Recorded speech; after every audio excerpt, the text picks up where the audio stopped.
வணக்க மக்களே, இன்னைக்கு நான் உங்களுக்காக கொண்டு வந்திருக்க படம் சமீபத்தில் மோகன்லால் நடிப்பில் வெளிவந்த லூசிஃபர் 2 எம்புரான். இந்த படத்தோட முழு கதை தான் இந்த வீடியோல நம்ம பார்க்க போறோம். இந்த படத்தோட ஒன்லைன் பார்ட் 1ல இருந்து அப்படியே கண்டினியூ ஆகுது. போன பார்ட்ல கேரளா ஸ்டேட்டுக்கு ஏதாவது ஒரு பிரச்சனைனா கண்டிப்பா அங்க ஸ்டீஃபன் வருவான். அதே மாதிரி ஸ்டீஃபன் வந்து ஐயூஎஃப் கட்சிக்கு எதிராக இருந்த மொத்த வில்லனையும் போட்டு தள்ளிட்டு இந்த கட்சி தலைமை போஸ்டிங்ல ஜிதின் ராம்தாஸ் என்ற பேர்ல இருக்க டொவினோ தாமஸை சிஎம் சீட்ல உட்கார வச்சுட்டு இதுக்கப்புறம் நம்ம கட்சி மக்களுக்காக தான் இருக்கணும், மொத்த ஸ்டேட்டுக்குமே நல்லாட்சி தான் கொடுக்கணும்ன்ற மாதிரி படத்தோட ஹீரோவான நம்ம ஸ்டீஃபன் ஜிதினை சிஎம் ஆக்கிட்டு அவரும் தலைமறைவாயிருப்பாரு. ஆனா எப்போ ஜிதின் சிஎம் சீட்டுக்கு வந்தானோ அடுத்த 5 வருஷம் அவனும் டோட்டலா ஆளே மாறி ஊழல் பண்ண ஆரம்பிச்சிருக்கான். இதுக்கு நடுவுல நேஷனல் பார்ட்டியான மதவாத கட்சி கூட கை கோர்க்க வர பாக்குறான். சோ அந்த மதவாத கட்சி மட்டும் ஸ்டேட் குள்ள வந்துச்சுன்னா அவனுங்க மொத்த கேரளா ஸ்டேட்டையும் அழிச்சிருவானுங்க. இப்படி மொத்த கேரளா ஸ்டேட்டும் அரசியலும் பிரச்சனையில் இருக்கும்போது 5 வருஷத்துக்கு முன்னாடி ஸ்டேட்டுக்கு நல்லது நடக்கணும்னு ஜிதினை உட்கார வச்சுட்டு போன லூசிஃபர் என்னும் ஸ்டீஃபன் திரும்ப கேரளாக்கு வந்தாரா, இந்த ஸ்டேட்டுக்கு வர இருக்கும் ஆபத்தை தடுத்து நிறுத்தினாரன்றத பயங்கர பிரம்மாண்டமா சொன்ன படம் தான் இந்த எம்புரான். சரி வாங்க இந்த படத்தோட முழு கதையை பார்ப்போம். படத்தோட ஓப்பனிங் சீன்ல 2002 நார்த் இந்தியால ஹிந்து முஸ்லிம் மத கலவரம் போயிட்டு இருக்கு. உயிரை காப்பாத்திக்கிறதுக்காக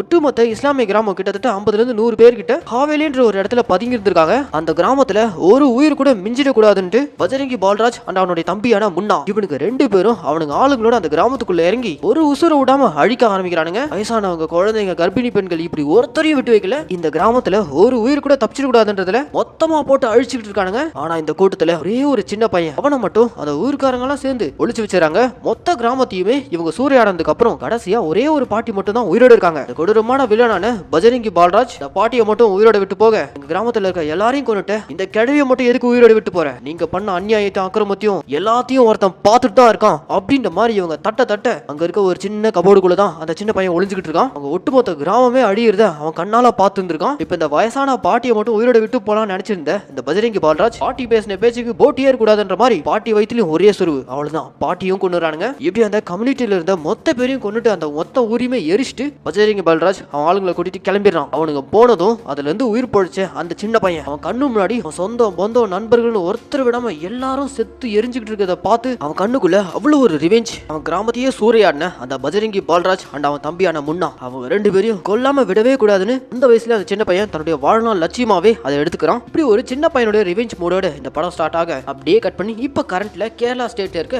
அரசியல் நிலவரத்தை பத்தி தான் காட்டுறாங்க. இந்த கேரளா ஸ்டேட் ஆட்சி பண்ணிட்டு இருக்குது ஐயூஎஃப் என்ற கட்சி. இந்த கட்சியோட தலைவர் ஸ்டீஃபன் உட்கார வச்சுட்டு போன ஜிதின் ராம்தாஸ் பார்த்து நல்லது பண்ணணும் தான் அவனை உட்கார வச்சுட்டு போயிருப்பாரு. ஆனா அவன் கடந்த 5 வருஷத்துல ஏகப்பட்ட ஊழல் லஞ்சம் ஸ்டேட்டே ஒரு மாதிரி தலைகீழ மாறிட்டு இருக்கு. கொஞ்சமா கட்சியில இருக்க தொண்டர்கள் எல்லாம் விலகிட்டு போயிட்டு இருக்காங்க. ஐயூஎஃப் கட்சியே ஒரு மாதிரி அல்லோல் பட்டு இருக்கு. இதுக்கு நடுவுல ஒரு டேம் திட்டத்தை வேற கொண்டு வந்து கேரளால இருக்க நெடும்பள்ளியில கிராமத்துல இருக்க பழங்குடி இன மக்களுடைய இடம், அவங்களுடைய வாழ்வாதாரம் அது எல்லாத்தையும் அழிக்கிற விதமா அந்த இடத்துல ஒரு டேம் திட்டத்தை வேற ஜிதின் ராம்தாஸ் கையெழுத்து போட்டு வர வச்சிருக்கான். இது எல்லாத்தையும் எதிர்க்கிற விதமா ஜிதின் ராம்தாஸோட அக்காவான நம்ம படத்தோட ஹீரோயினான பிரியதர்ஷினி அவங்களே எதிர்த்து குரல் கொடுக்குறாங்க. அந்த பழங்குடி மக்களுக்காக ஆதரவா நின்று இந்த திட்டம் நெடும்படியில வரவே கூடாதுன்னு எதிர்த்து குரல் கொடுக்குறாங்க. இது எல்லாத்தையும் இப்ப சிட்டிங் சிஎம்மா இருக்க ஜிதின் ராம்தாஸ் நோட் பண்ணிட்டு தான் இருக்கான். இதுக்கு நடுவுல அகண்ட சக்தி மோர்கா ஷார்ட்டா ஏஎஸ்எம் பார்ட்டி, இது ஒரு மதவாத பார்ட்டி. இந்த பார்ட்டியும் கொஞ்சமா ஸ்டேட்ல அவங்களோட இடத்தை ஸ்ட்ராங் பண்ணிட்டு இருக்காங்க. இப்படி ஒரு மதவாத கட்சி ஸ்டேட்குள்ள வரவது மொத்த ஸ்டேட்டுக்குமே ஆபத்து. அப்படி இருந்தும் அவங்க எப்படி கொஞ்சமா ஸ்ட்ராங் ஆயிட்டு இருக்காங்கன்னா ஐயூஎஃப் கட்சி மேல மக்களுக்கு இருக்கக்கூடிய அதிருப்தினால தான் இந்த ஏஎஸ்எம் கட்சி கொஞ்சமா வளர்ந்துட்டு இருக்கு. இப்படி கேரளா அரசியலே ஒரு மாதிரி தலைகீழ போயிட்டு இருக்கு.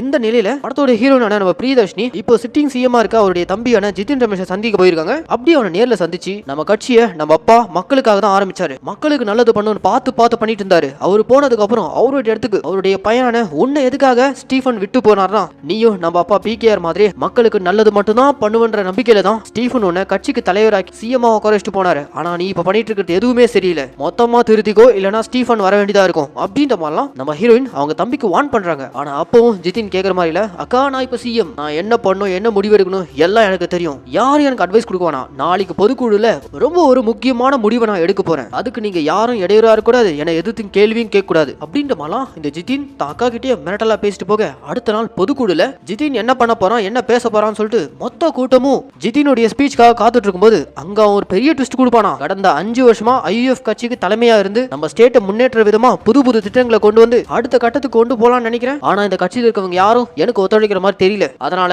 இந்த ஐயூஎஃப் கட்சியை விட்டு நான் விலகி புதுசா ஐயூஎஃப் பிகேஆர் என்ற பேர்ல நான் புது பார்ட்டி ஆரம்பிக்க போறேன். அந்த பார்ட்டியில கூட்டணியை நான் கை கோக்க போறது அகண்ட சக்தி மோர்காவுடைய தலைவரான பஜரங்கி பால்ராஜ் அப்படின்ற அந்த பேரை சொன்னதும் மீடியால இருந்து பொதுக்கூட்டத்தில் கலந்துகிட்ட மக்கள் வரைக்கும் எல்லாருமே ஆச்சரியம். ஏன்னா அது ஒரு பயங்கரமான மதவாத கட்சி. இந்த கட்சியோட இப்போத தலைவர் வேற யாரும் இல்ல, படத்தோட ஓபனிங் சீன்லே நார்த் இந்தியால ஒரு கிராமத்தையே சூறையாடின பஜரங்கி பால்ராஜ். பயங்கரமான அரக்கன். அந்த அரக்கம் கூட ஜிதின் இப்போ கை கோர்த்து புது பார்ட்டி ஆரம்பிக்க போறதா அந்த பொதுக்குழுல சொல்லிட்டு இருக்கான். கேட்டதுமே லோக்கல்ல இருந்து நேஷனல் மீடியா வரைக்கும் எல்லாருமே ஷாக். இப்படி ஒரு முடிவை ஜிதின் ராம்தாஸ் எடுப்பான்னு யாருமே எதிர்பார்க்கல. ஆல்ரெடி அகண்ட சக்தி மோர்கா ஸ்டேட்ல பரவிக்கிட்டு இருக்கு. இப்படி ஒரு மதவாத கட்சி பிற்காலத்துல மொத்த ஸ்டேட்டையுமே ஆட்சி பண்ணுதுன்னா கண்டிப்பா மக்களுக்கு நடுவில் எப்பவும் ஒரு பதட்டம் இருந்துட்டே தான் இருக்கும். இப்படி மொத்த ஸ்டேட்டோடைய அரசியலே ஒரு பொதுக்குழுல புரட்டி போட இந்த மாநிலத்தை காப்பாத்த யார் வர போறா அப்படின்ற மாதிரி இந்த இடத்துல லாஸ்ட் பார்ட்ல அரசியல்வாதிங்க செய்யக்கூடிய ஊழல் எல்லாத்தையும் இன்டர்நெட் வேர்ல்ட்ல வெளிச்சம் போட்டு காட்டக்கூடிய கோவர்தன் அவன் இப்போ இந்த கேரள மாநிலத்தை காப்பாத்த கண்டிப்பா அவர் திரும்ப வந்தே ஆகணும் அப்படின்ற மாதிரி இவர் யாருக்கு இப்படி ஒரு பில்டப் கொடுத்துட்டு இருக்காருன்னா அது வேற யாரும் இல்ல, லூசிஃபர் என்னும் ஸ்டீஃபன். லாஸ்ட் பார்ட்ல வில்லன்களுக்கு சாத்தானா இருந்தவர் இந்த பார்ட்ல கேரள மக்களுக்காக இறைவனா ஒரு எம்பூரானா திரும்ப வரணும். அதுக்காக நம்ம ஸ்டீஃபனை கான்டாக்ட் பண்ண ட்ரை பண்ணா கட் பண்ணா இப்ப அப்படியே வெஸ்ட் ஆப்பிரிக்கால ஒரு மிகப்பெரிய ட்ரக் கன்சைன்மெண்ட் கபுகான்ற ஒரு மிகப்பெரிய ட்ரக் மாஃபியாவோட ட்ரக் கார்ட்டல்ஸ் எல்லாம் ஒரு இடத்துல இருந்து இன்னொரு இடத்துக்கு டிரான்ஸ்ஃபர் ஆயிட்டு இருக்கு. இவங்களை பிடிக்கிற விதமா யுஎஸ்ஏ சேர்ந்த ஏஜென்ட்ஸ் எல்லாம் கூண்டோட பிடிக்கிறதுக்காக கூட போயிருக்காங்க. ஆனா அதுல ஒருத்தன் டபுள் ஏஜென்ட். இப்ப இந்த ட்ரக் கார்ட்ல யுஎஸ்ஏ ஆர்மி சுத்து போட்டு பிடிக்கலான்னு பார்த்தா ஆனா அவனுக்குள்ள இருந்த அந்த டபுள் ஏஜென்ட் யுஎஸ்ஏ ஆர்மி போற வழியில சுத்து போட்டு இருக்கானுங்க. சோ வேற ரூட்ல போயிடலாம் சொல்லிட்டு ட்ரக் மாஃபியா காரனுக்கு இன்ஃபர்மேஷன் பாஸ் பண்ணி அழகா வேற ரூட்ல டிரான்ஸ்ஃபர் பண்ணி கூட்டு போயிடுறாங்க. ஒரு எண்ட்ல இருந்து யுஎஸ்ஏ ஆர்மி இவங்களை பிடிக்கிறதுக்காக காத்துட்டு இருக்கும்போது ஆனா ஆல்ரெடி இந்த டபுள் ஏஜென்ட் மூலமா இன்ஃபர்மேஷன் பாஸ் ஆனதுல அவனுக்கு வேற ரூட் பிடிச்சி போயிட்டு இருக்கானுங்களே. அப்படி அவனுங்க அந்த ட்ரக் கன்சைன்மெண்டோட தப்பிச்சு போயிட்டு இருக்கும்போது அது எப்படி அவங்களை தப்பிக்க விட்டுருன்ற மாதிரி அந்த இடத்துல ஒருத்தருடைய என்ட்ரி. சும்மா 3 ஹெலிகாப்டர்ல அந்த கண்டெய்னர்ஸை வந்து சுத்து போட்டு ஒருத்தர் அந்த ஹெலிகாப்டர்ல இருந்து மாசா என்ட்ரி கொடுக்குறாருல. எஸ், அவர் வந்துட்டாரு. வேற யாரும் இல்ல, நம்ம ஸ்டீஃபன். கேரளாவை பொறுத்த வரைக்கும் தான் இவர் ஸ்டீஃபன். ஆனா இன்டர்நேஷனல் லெவல்ல இவருக்கு இருக்கக்கூடிய கோட் நேம் குரேஷி ஆப்ரஹாம். அவர் அங்க என்ட்ரி கொடுத்து அந்த கபுகா கேங்ல இருந்த மொத்த பேரையும் போட்டு தள்ளிட்டு யுஎஸ்ஏக்கு டபுள் ஏஜென்ட்டா வேலை பார்த்த அந்த சோல்ஜரையும் போட்டு தள்ளிட்டு மொத்த ட்ரக்ஸ் இருக்கக்கூடிய அந்த கண்டெய்னரும் பிளாஸ்ட் பண்ணிடுறாரு. அப்படி பிளாஸ்ட் பண்ணிட்டு அந்த கபுகாவுக்கும் கால் பண்ணி அவனை இன்னொரு முறை இந்த ட்ரக் தொழில கை வச்ச உடம்புல உசுறு இருக்காதுன்ற மாதிரி எல்லாம் மிரட்டிட்டு குரேஷி ஆப்ரஹாம் என்னும் நம்ம ஸ்டீஃபன் தலைமறைவாகிறாரு. இப்படி இன்டர்நேஷனல் லெவல்ல கலக்கிட்டு இருக்க குரேஷி ஆப்ரஹாம் என்னும் ஸ்டீஃபனை தான் கேரளாவை காப்பாத்துறதுக்காக வர வைக்கணும் முயற்சி பண்ணிட்டு இருக்காங்க. இந்த முயற்சியில அரசியல்வாதிகளை தோலுரிச்சு காட்டும் நம்ம கோவர்தன் இருக்காங்க. அவர் தான் ஸ்டீஃபனை சந்திக்கிறதுக்காக முதல்ல போறாரு. ஸ்டீஃபனுடைய ஆட்கள் இவருக்கு மயக்க மருந்து கொடுத்து ஸ்டீஃபன் எந்த நாட்டுல எங்க இருக்காரு எதுவுமே தெரியாதபடி அவரை மயக்கத்துல இருக்கும்போதே டிரான்ஸ்போர்ட் பண்ணி ஸ்டீஃபன் முன்னாடி போய் நிறுத்துறாங்க. அப்படி நிறுத்தினதும் கேரளாவில் நடந்துட்டு இருக்க அரசியல் அக்கிரமங்கள் பார்த்து மக்களுக்கு நல்லது பண்ணணும்னு ஜிதின நீங்க தான் சிஎம் சீட்ல உட்கார வச்சுட்டு வந்தீங்க. ஆனா அவன் இப்போ டோட்டலா அக்கிரமத்துக்கும் அநியாயத்துக்கும் துணை போக ஆரம்பிச்சிட்டான். அது போக மதவாத கட்சியான ஏஎஸ்எம் கூட வர கை கோர்த்துக்கிட்டான். இது நம்ம ஸ்டேட்டுக்கு சுத்தமா நல்லது இல்ல, மொத்த ஸ்டேட்டையுமே அழிச்சிடும், திரும்ப நீங்க வரணும் அப்படின்ற மாதிரிலாம் இந்த கோவர்தன் நம்ம ஸ்டீஃபனை பார்த்து கேட்க நான் கண்டிப்பா வரேன், ஆனா அதுக்கு முன்னாடி ஒரு சின்ன மீட்டிங் இருக்கு,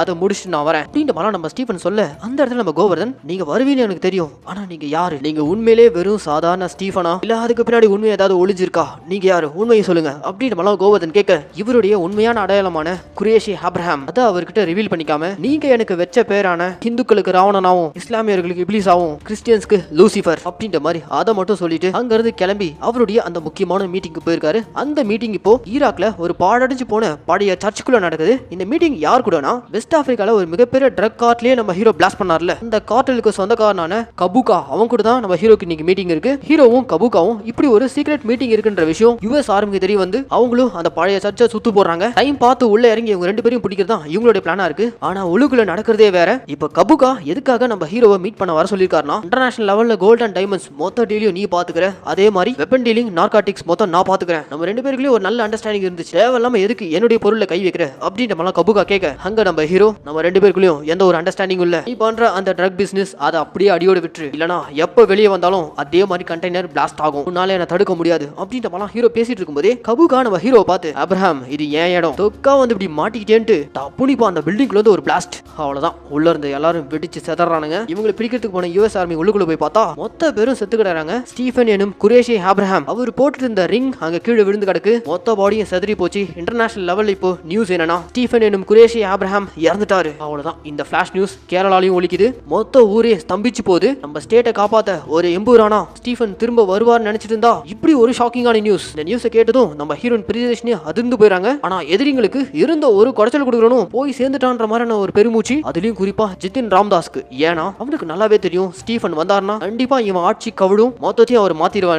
ஆனா பெருந்தலையே போயிடுச்சு, இதுக்கப்புறம் இந்த ஸ்டேட்ல நம்ப வைக்கதான் சட்டம்ன்ற மாதிரி ஜிதின்கெல்லாம் ஸ்டீஃபனுடைய இறப்பு செய்தியை கேட்டு அவ்வளவு ஒரு சந்தோஷம். கற்பனா இப்ப கேரளா ஸ்டேட் மக்களும் ஸ்டீஃபனுடைய இறப்பு செய்தியை கேட்டு சோகத்துல மூழ்க நம்ம ஸ்டேட்டை காப்பாத்த இனி யாரும் வரமாட்டார்னு நினைச்சிட்டு இருக்கும்போது அப்பதான் பிரியதர்ஷினி எந்திரிக்கிறாங்க. மக்களுடைய குரலா அவங்க தம்பியோட திட்டங்களெல்லாம் எதிர்த்து ஒரு மீட்டிங் அரேஞ்ச் பண்ணிருக்காங்க. அந்த மீட்டிங்க்கு போறதுக்காக இவங்க ரெடி ஆயிட்டு இருக்கும்போது தம்பி ஜிதின் வந்து பாருக்கா நான் ஸ்டேட் சிஎம்மா சொல்ல உன் தம்பியா சொல்றேன், தயவு செஞ்சு அந்த மீட்டிங்க்கு போவாத, அந்த கூட்டத்துல எனக்கு எதிராக எந்த ஒரு வார்த்தையும் விடாத, அதையும் மீறி நீ மேடைக்கு போவ எனக்கு எதிராக பேசுவேன்னு தெரிஞ்சா நான் உன்னை சும்மா விடணும்னு நினைச்சாலும் மேல் இடத்துல விட மாட்டாங்க, வேணாம் அப்படின்ற மாதிரி வான் பண்றான். ஆனா பிரியதர்ஷினி கேட்கற மாதிரி இல்ல. டேய் நான் PKR ராமதாஸோடைய பொண்ணு அப்படின்ற மாதிரி என்ன ஆனாலும் பாத்துக்கலாம்ன்ற மாதிரி ஒரு வேகத்தோட அந்த மலைவாழ் மக்களுடைய வாழ்வாதாரத்துக்காக மக்களுக்காக பொது கூட்டத்துல கலந்துக்கிறதுக்காக மேடை ஏறும்போது திடீர்னு பாத்தீங்கன்னா இந்த ஏஎஸ்எம் பார்ட்டிக்காரங்க அவனுங்க அந்த கூட்டத்துல இறங்கி பயங்கரமா கலவரம் பண்றானுங்க. ஹீரோயின் நின்னுட்டு இருக்க அந்த ஸ்டேஜுக்கு தீ வச்சிடறானுங்க. ஹீரோயின் கூட இருந்த சில தொண்டர்கள்லாம் ஹீரோனை காப்பாத்தி பக்கத்துல இருக்க காட்டுக்குள்ள கூட்டிட்டு ஓடிட்டு இருக்காங்க. முன்னாடியே எதிர்கட்சிகளோட கூலிப்படைங்க ஹீரோயினை போட்டு தள்ளுறதுக்காக துரத்திட்டு இருக்கானுங்க. ஒரு கட்டத்துல அந்த கூலிப்படைங்கெல்லாம் ஹீரோனை சுத்து போட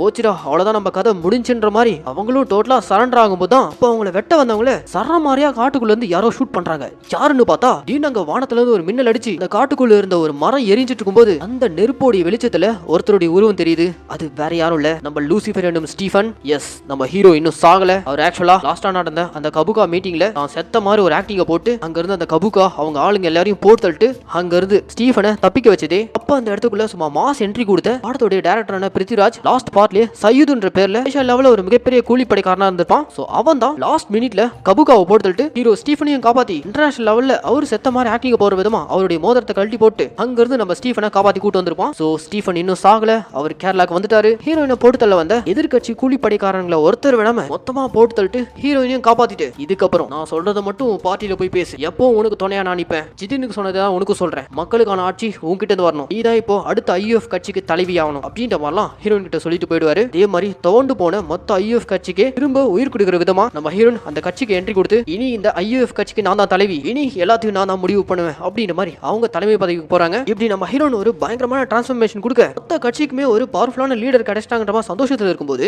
ஆல்ரெடி இந்த கட்சியில தலைவரா இருந்து CM சீட்ல இருந்த ஜிதின் ராம்தாஸ் அவருடைய பதவியை விலகிட்டு புதுசா அந்த மதவாத கட்சி கூட கை கோர்த்துக்கிட்டு ஒரு புது பார்ட்டி ஆரம்பிச்சுட்டு போயிட்டான்ல. ஆனா அவன் இந்த கட்சியோட தலைமை இருக்கும்போது ஏகப்பட்ட ஊழல் பண்ணிருக்காங்க. அந்த கேஸ் எல்லாம் ஆட்டோமேட்டிக்கா ஹீரோயின் மேல வந்து விழுது. சோ பொதுக்கூட்டத்தை போவே ஹீரோயின் அரெஸ்ட் பண்ணி கூட்டு போறாங்க. அந்த அரஸ்டையே டோட்டலா அரசியல் களத்துல ஒரு ஸ்ட்ராங்கான லீடரா உருமாறதுக்கு பயன்படுத்திக்கிறாங்க. மக்கள் மனசுலயும் தொண்டர்கள் மத்தியிலும் ஹீரோயினுக்கு ஒரு பயங்கரமான ரீச் கிடைக்குது. இது அத்தனையுமே பின்னாடி இருந்து நம்ம ஸ்டீஃபன் சொல்லி தான் அங்க ஹீரோயின் பண்ணிட்டு இருந்திருப்பாங்க. சோ இப்போ மக்களுடைய செல்வாக்கும் தொண்டர்களுடைய சப்போர்ட்டும் ஹீரோயினுக்கு வந்ததும் ஆட்டோமேட்டிக்கா வரப்போற எலெக்ஷன்ல கண்டிப்பா IUF கட்சி தான் திரும்ப ஆட்சிக்கு வரப்போகுது. இதை எப்படியாச்சும் தடுக்கணும்னு நம்ம ஜிதின் அவன் இப்போ புதுசா கை கோர்த்திருக்க அந்த ASM கட்சியோட தலைவரான பஜரங்கி பல்ராஜ் அவனை நேரடியா சந்திக்கிறதுக்காக அவனுடைய இடத்துக்கே போறான். அங்க அந்த பஜரங்கி வீட்டுல அவன் தம்பியான முன்னா மட்டும் தான் இருக்கான். அந்த முன்னா பயபுள்ள ஜிதினை கூட்டிட்டு அவங்க அண்ணன் அந்த பஜரங்கி பல்ராஜை மீட் பண்றதுக்காக கார்ல கூட்டு போயிட்டு இருக்கும்போது அந்த காரை நம்ம ஸ்டீஃபனுடைய ஆட்கள் சுத்து போட்டு பிடிக்கிறானுங்க. அப்படி கவர் பண்ணி பிடிச்சதும் ஜிதினை கடத்தி கொண்டு வந்து ஸ்டீஃபன் இப்போ ஜிதின் முன்னாடி போயிட்டு மக்களுக்கு பார்த்து நல்லது பண்ணுவன் தான் நான் உன்னை CM சீட்ல உட்கார வச்சேன், ஆனா நீ இப்படி மக்களுக்கே எதிரான மாறும் நான் எதிர்பார்க்கல, இனி நீ ஆட்டத்தை பாருன்ற மாதிரி ஜிதினை ஹீரோ பிடியிலேயே லாக் பண்ணி வச்சது மட்டும் இல்லாம பஜரங்கி பல்ராஜோட தம்பி முன்னா வேற இவர் கடத்தி வச்சிருக்காருல, அதை வச்சு பஜரங்கியே இப்போ ஒரு இடத்துக்கு வர சொல்றாரு. உன் தம்பி உயிரோட வேணும்னா ஹாவேலிக்கு வாடான்ற மாதிரி கூப்பிடுறாரு. அந்த ஹாவேலின்ற லொகேஷன் என்ன இடம்னா படத்தோட ஓப்பனிங் சீன்லே பஜரங்கி பல்ராஜும் அவன் தம்பி முன்னாவும் மொத்தமா ஒரு கிராமத்துக்குள்ள இறங்கி ஒட்டுமொத்த கிராமத்தையும் ஒரு பிஞ்சு உசுறு கூட விடாம அழிச்சானுங்களே. அந்த அழிஞ்சு போன கிராமத்துக்கு தான் நம்ம ஸ்டீஃபன் இப்போ இந்த பஜரங்கி பல்ராஜை வர வச்சிருக்கான். அப்படியே அந்த பஜரங்கி என்ட்ரி கொடுக்கும் போதே ஆரம்பத்திலே அவன் கண்ணு முன்னாடியே அவன் தம்பி முன்னாவை பிளாஸ்ட் பண்ணி போட்டு தள்ளுறான். அதனால பஜரங்கி பயங்கர காண்டாக இங்க தாங்க இந்த படத்துல ஒரு மிகப்பெரிய ட்விஸ்ட். இங்க எதுக்காக பர்டிகுலரா ஒட்டுமொத்த கிராமத்தையே இந்த பஜரங்கி சூரியான இந்த ஸ்பாட்டுக்கு எதுக்காக பஜரங்கியை நம்ம ஹீரோ வர வச்சிருக்காருனா அதுக்கு ஒரே ரீசன், நம்ம ஹீரோ கூடவே இருந்து நம்ம ஹீரோக்கு ஒரு நிழலா இருக்கக்கூடிய கூலிப்படை சையத். அவன் வேற யாரும் இல்லைங்க, சின்ன வயசுல அவன் கண்ணு முன்னாடி ஒட்டுமொத்த கிராமமும் அழிஞ்சிச்சுல அந்த சின்ன பையன் தான் நம்ம பிருத்திவிராஜ் சையத். சின்ன வயசுல இருந்தே அவன் கிராமத்தை அழிச்சவனை அழிச்சே ஆகணும்னு அவனுக்குள்ள அந்த பழி வாங்குற எண்ணம் கனலா கொதிச்சிட்டு இருக்கு. இந்த நிலையில தான் சின்ன பையனா இருந்த நம்ம சையத் நம்ம ஹீரோ ஸ்டீஃபன் கையில கிடைக்கிறான். உனக்குள்ள இருக்க அந்த கோவம் அந்த பழி வாங்கல் எல்லாத்தையும் தீர்த்து வைக்கிற மாதிரியான ஒரு நேரத்தை நான் உனக்கு கண்டிப்பா கொடுப்பேன், அது வரைக்கும் என் கூட நீ துணையா நில்லு அப்படின்ற மாதிரி அப்பவே நம்ம ஸ்டீஃபன் சின்ன பையனா இருக்கும்போதே சையதுக்கு ப்ராமிஸ் பண்ணிருப்பாரு. இந்த கொடுத்த வாக்க நிறைவேற்ற விதமா சையத் கண்ணு முன்னாடி அவன் ஒட்டுமொத்த கிராமம் அவன் சொந்த பந்தம் மொத்தமா அழிஞ்சாங்கல்ல, அவங்களுடைய அழிவுக்கு காரணமா இருந்த இந்த பஜரங்கி பல்ராஜ அதே இடத்துக்கு நம்ம ஹீரோ இப்ப வர வச்சிருக்காரு. ஹீரோக்கு பின்னாடி சையதும் இருக்கான். எஸ், இந்த இடத்துல ஹீரோவும் சையதும் அதாவது மலையாள சூப்பர் ஸ்டார்ஸான மோகன்லால் அண்ட் பிருத்திவிராஜ் ரெண்டு பேரும் சும்மா டாக் டீம் போட்டு எதிரிகளை உரிச்சு எடுக்கிறாங்க. கடைசியா சையத் கையால பஜரங்கி பல்ராஜ்க்கு பாலை ஊத்தி அவனையும் போட்டு தள்ளுறாங்க. இப்படி கேரளாக்கு வர இந்த ஆபத்தை அழிச்சது மட்டும் இல்லாம கடைசியா நம்ம ஹீரோ ஜிதினுக்கு ஒரு வைஸ் அட்வைஸ் கொடுக்குறாரு. இங்க பாரு, உனக்கு இன்னொரு வாய்ப்பு தரேன், ஒழுங்கா திருந்தி உன் அக்காக்கு சப்போர்ட் பண்ணி மக்களுக்கு நல்லது பண்ற, அப்படி இல்லனா திரும்ப இந்த ஸ்டீஃபன் வந்தானா உன் உடம்புல உயிர் இருக்காது அப்படின்ற மாதிரி அவனை மிரட்டி ஹெலிகாப்டர்ல ஏற்றி அனுப்பும்போது நம்ம ஸ்டீஃபன் கண்ணு முன்னாடியே ஜிதின் போயிட்டு இருந்த அந்த ஹெலிகாப்டர் பிளாஸ்ட் ஆகுது. அதை பிளாஸ்ட் பண்ணது யாருன்னு பார்த்தா சைனால இருந்து ஒரு கேங்ஸ்டர். அவன் நம்ம ஹீரோக்கு கால் பண்ணி கபூகாவை கமுக்கமா போட்டு தள்ளல, இதுக்கப்புறம் நடக்க போற விளைவுகள் எல்லாத்துக்கும் தயாரா இரு குரேஷி ஆப்ரஹாம் அப்படின்ற மாதிரி அந்த கேங்ஸ்டர் கால் பண்ணி பேசுறான். எஸ், பார்ட் 3 கான லீடு போல. யார் அந்த சைனீஸ் கேங்ஸ்டர், அவனுக்கும் நம்ம ஹீரோக்கும் என்ன சம்பந்தம், உண்மையிலே நம்ம குரேஷி ஆவரம் யார், அவர் எப்படி இவ்வளவு பெரிய ஆளானார், இப்படி அவருக்கான பேக் ஸ்டோரி, அது எல்லாத்தையும் பார்ட் 3 தான் சொல்லுவாங்க போல. சோ இப்படி ஒரு பார்ட் 3க்கான லீடை கொடுத்து எம்புரான்ற இந்த படத்தை இங்க முடிக்கிறாங்க. ஜன மக்களே, இந்த படத்துக்கு நான் கொடுத்த வாய்ஸ் ஓவர் கண்டிப்பா உங்களுக்கு பிடிச்சிருக்கும் நான் நம்புறேன். இதே மாதிரி தொடர்ந்து நம்ம தமிழ் மினி தியேட்டர்ல ரிலீஸ் ஆகக்கூடிய படங்கள்லாம் நீங்க பார்க்கணும்னு ஆசைப்பட்டீங்கன்னா மறக்காம நம்ம தமிழ் மினி தியேட்டரை சப்ஸ்கிரைப் பண்ணிக்கோங்க. கூடவே பெல் ஐக்கானையும் பிரஸ் பண்ணிக்கோங்க. அப்போதான் நம்ம மினி தியேட்டர்ல ரிலீஸ் ஆகக்கூடிய படங்கள்லாம் உங்க கைக்கு டைமுக்கு வந்து சேரும். அண்ட் இந்த வீடியோ உங்களுக்கு பிடிச்சிருந்துச்சுன்னா இந்த லைக், கமெண்ட், ஷேர் இதெல்லாம் மறக்காம பண்ணுங்க. இதே மாதிரி ஒரு சூப்பரான படத்தோட நான் உங்களை நாளைக்கு சந்திக்கிறேன். Tata, bye bye.